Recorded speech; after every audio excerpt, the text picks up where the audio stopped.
Hello guys, तो कैसे हैं आप सभी। तो आज की कहानी शुरू करने से पहले अगर आप मेरे चैनल पर न्यू हैं तो प्लीज़ इसे सब्सक्राइब ज़रूर कीजिएगा। तो आज की कहानी शुरू करते हैं बुढ़ापे का सहारा। एक थे सेठ कमलकांत जी। उनकी पत्नी थी इलायची देवी। उनका बहुत बड़ा कारोबार था। उनके बेटे की चाह में लगातार 4 बेटियां हो गई। अब तो सेठ सेठानी दोनों ने ही उम्मीद छोड़ दी थी कि अब उन्हें पुत्र रत्न की प्राप्ति होगी, पर 5वीं बार में भगवान की कृपा उन पर हो ही गई और सेठानी ने एक बेटे को जन्म दिया। खुशी के मारे सेठ बावरा हुआ जा रहा था। सारे नगर को दावत पर बुलाया, गरीबों को दान में अनाज वस्त्र दिए और बेटे का नाम सूरज रखा। सूरज धीरे धीरे बड़ा होने लगा। सेठ जी उसके लिए कभी कुछ लाते तो कभी कुछ। बेटियां भी अपने छोटे भाई से बहुत स्नेह करती थी, पर जैसे जैसे वह बड़ा हुआ जिद्दी लड़ाईखोर होता गया। सेठानी कई बार कहती कि इसे गलती करने पर थोड़ा धमका दिया करिए, नहीं तो हाथ से निकल जाएगा। पर सेठ जी कहते कि अरे सेठानी, अब यह जिद नहीं करेगा तो और कौन करेगा। और सेठ जी सेठानी की बात हमेशा अनसुनी कर देते थे। सूरज जैसे ही जवानी की दहलीज पर कदम रखता है तो सारे ऐब उसे घेर लेते हैं। ऐसा कोई ऐब नहीं होता जो उसमें ना हो। शराब पीना, जुआ खेलना। सारी बहनें एक एक करके शादी करके अपने ससुराल चली जाती हैं, तो अब उस पर नजर रखने वाला कोई नहीं होता। रात को घर देर से आने लग जाता है। उसके ऐसे आचरण से सेठानी बहुत दुखी रहती थी, पर सेठ की आंखों पर तो ममता की ऐसी पट्टी बंधी हुई थी कि उन्हें अभी भी कुछ दिखाई नहीं देता था। कहते, अरे इसे क्या जरूरत है चिंता करने की, करने दो मौज मजे, अभी इसकी उम्र ही क्या है, आगे जाकर तो इसे ही सब कुछ संभालना है। फिर कुछ समय बाद एक सुंदर सी लड़की देखकर, जिसका नाम सलोनी था, सूरज की शादी उसके साथ कर दी गई। समय के चलते सूरज 2 बेटों का बाप बन गया, पर उसके आचरण में कुछ भी सुधार नहीं हुआ था।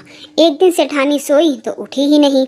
अब तक तो सलोनी सास की वजह से कुछ बोल नहीं पाती थी, पर अब खुद को घर की महारानी समझने लगती है। अब तो सेठ जी भी बीमार रहने लगते हैं, पर बहू बेटे को तो होश ही नहीं था। दोस्तों के साथ लगा रहता है तो बहू का पूरा दिन सजने संवरने में निकल जाता है।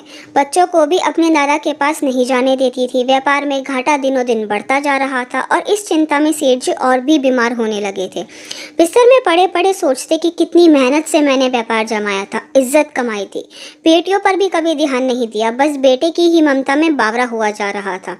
यह सोचकर कि यह मेरे बुढ़ापे की लाठी है और इसे 1 मिनट की भी फुर्सत नहीं है कि पिता के पास बैठकर उनका हालचाल पूछे। नौकर जैसा भी थाली में रखकर लाते, सेठ जी 1-2 टुकड़ा खाया जाता तो खा लेते।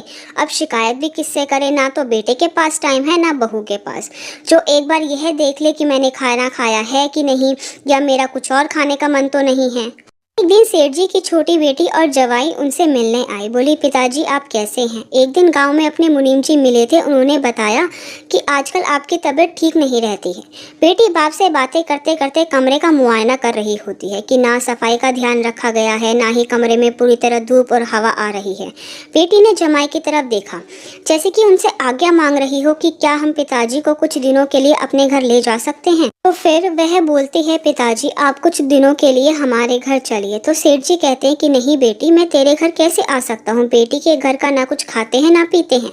तो बेटी बोलती है, पिताजी ये सब तो पुरानी बातें हैं, भाई तो अभी घर पर है नहीं। तो मैंने भाभी से पूछ लिया है कि भाभी मैं पिताजी को कुछ दिनों के लिए अपने साथ ले जाऊं, तो वह कहने लगी कि ले जाओ, हमें क्या परेशानी है। और वह पिताजी को अपने साथ घर ले आती है। सबसे पहले उसने एक हवादार कमरे में पिताजी के ठहरने का इंतजाम किया, उन्हें वैद्य जी को दिखाया, उनके खाने पीने का, नहाने का, कपड़ों का, बिस्तर बदलने का, उनकी सफाई का पूरा ध्यान रखती। हर 1 घंटे में ताजे फल या ताजे फलों का रस या बादाम का दूध बनाकर देती थी। बच्चे भी नाना जी करके सेठ जी के आसपास ही घूमते रहते थे।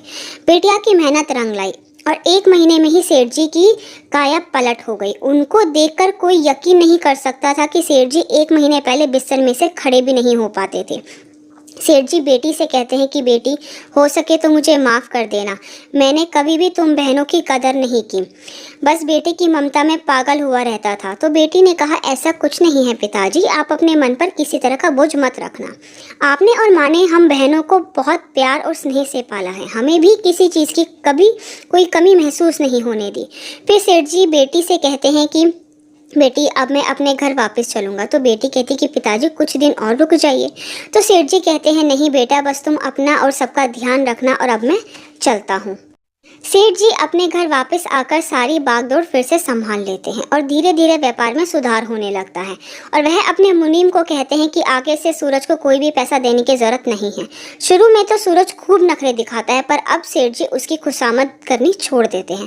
पैसा न होने की वजह से सूरज के मित्र उसे एक एक करके छोड़ते जाते हैं। धीरे धीरे दोनों मियाँ बीबी की अकल ठिकाने आने लगती है और अब उन्हें यह बात समझ में आ जाती है कि अब कारोबार में और घर में वही होगा जो पिताजी कहेंगे। सेठ जी सूरज को रोज अपने साथ काम पर ले जाना शुरू कर देते हैं और धीरे धीरे व्यापार में उसका ध्यान भी लगने लग जाता है। और अब व्यापार भी खूब अच्छी तरह से चलने लग जाता है, खूब कमाई होने लगती है और सूरज की बीवी भी घर को अच्छी तरह से संभालने लग जाती है। एक दिन सेठ जी अपनी चारों बेटियों को बुलाते हैं और कहते हैं कि मैं अपनी जायदाद के 5 हिस्से करना चाहता हूँ। तो बेटा पूछता है कि पिताजी 5 हिस्से क्यों? तो सेठ जी कहते हैं कि मेरी जायदाद पर मेरी बेटियों का भी हक है। तो वह अपनी चारों बेटियों से पूछते हैं बताओ तुम्हें क्या क्या चाहिए है। तो चारों बेटी एक साथ बोल पड़ती हैं कि पिताजी हमें वह हिस्सा चाहिए जिसमें हमारे भाई भाभी आते हों, हमारा मायका बना रहे, हमें और कुछ नहीं चाहिए। तो सेठ जी कहते हैं कि धन्य हो गया मैं ऐसी बेटियां पाकर, सच में बेटियों से घर में रौनक होती है।